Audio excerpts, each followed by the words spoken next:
Ah, Kalimdor. But how dry and decrepit you truly are, I still have a soft spot for you. The amount of hours I put in on my Warrior Tauren and Warlock Orc back in 2009 has given me nothing but fond memories. I mean, dry, sunburned, and dust-filled memories, but memories nonetheless. Kalimdor is home to all the Horde, not including the undead since they decided to reside in the Eastern Kingdoms. But it is home to one of the Alliance races as well, the Night Elves, which we will also be talking about in particular later in this video. But behind the desert flatlands, the dust-filled plains, and the dark nights of Tedrasil, there are bountiful amounts of sights, quests, and exploration to see in Kalimdor. So today, let's explore the top 5 zones, for no reason at all actually, that are in Kalimdor.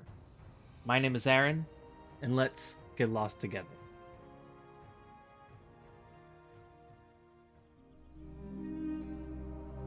And to kick things off, sitting at number 5, it's Stonetown Mountains. Now I know what you're saying.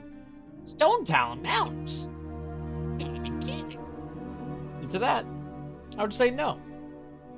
And maybe it's because I have a personal bias because of a certain video by Hexagon House that completely broke the internet and intrigued me on the zone. But in all seriousness, there's an actual beauty to this zone that I don't think anyone talks about. You know, all theories aside, this zone has a little bit of everything going for it. The zone that is constantly alive with night elves captured by the orcs that you have to come and rescue like the hero adventurer that you are, to a giant lava pit that sits in the center that you have to completely avoid or you will face your untimely, uncertain death. To the beautiful forest of trees and wildlife to even, should I say, the deforestation going on throughout the zone. And like I said, this may not have been anyone's pick for a top 5 in Kalimdor, but I always enjoy passing through this zone. Especially when I need a break from the game, from grinding dungeons and raids or whatever I was doing at that point in time. And for that reason, Stonetown Mountains, it's coming in at number 5.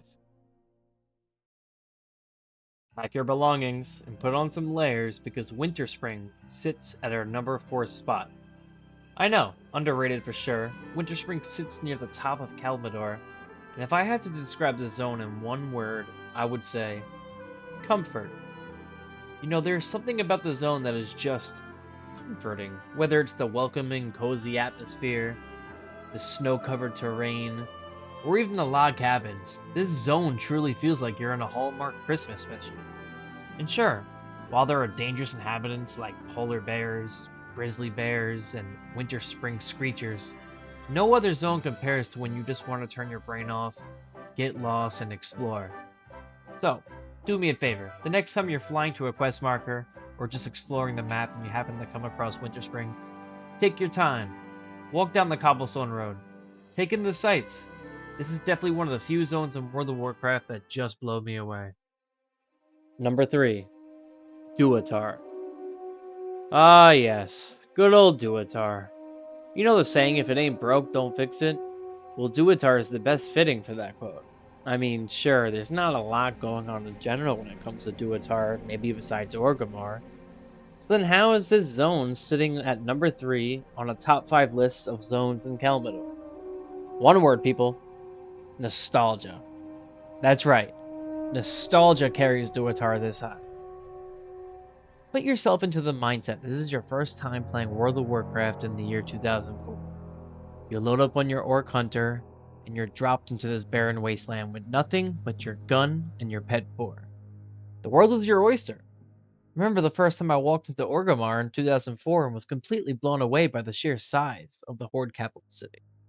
Nowadays, though, with the Dragonflight flying mechanic, it doesn't seem so large anymore. As a matter of fact, the whole world of the World of Warcraft doesn't seem that big anymore with flying. But this zone has a special place in my heart, and I'm sure it does for many of you. So Ditar, even though you're an old dog that can't learn new tricks, we still love you. Number 2, Mulore.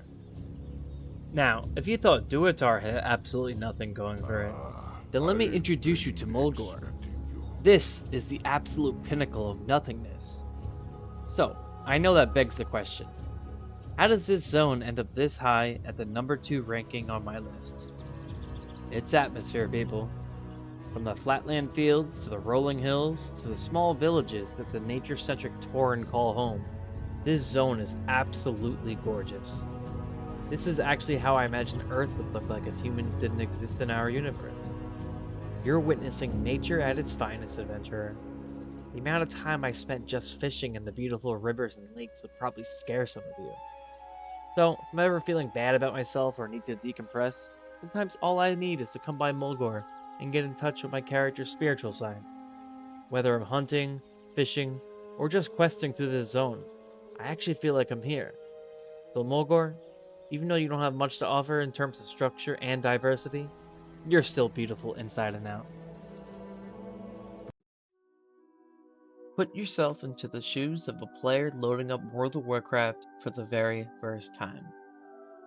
You take a look at all the classes, figuring out which one works best for you with your playstyle. And then you look at the many races of Azeroth. They all pique your interest, but one stands out more than the other, that being the Night Elf. You create your hero to your liking, and you hit play. Before you know it, you were dropped right into Tedrasil. You were completely blown away by the surrounding area. As a matter of fact, it engulfs you. As the small town of Shadowglen of Tedrasil presents itself to you, you look in awe. This is peak Warcraft, people. This is the ultimate fantasy in terms of zones. The purple hues of the wildlife, to the trees, to the surrounding mist that you can see off in the distance. You have reached our #1 spot in zones in Kalimdor. And while there are zones we discussed previous to this one, Tedrasil just has so many things going for it that the others just wish that they had. When I played my first Night Elf, I was completely lost in the game, both literally and figuratively. But that's not a bad thing. For the first hour, I didn't even do any quests. I was just exploring the map to my heart's content. And to be honest, I can't think of a better zone that represents a singular race in World of Warcraft.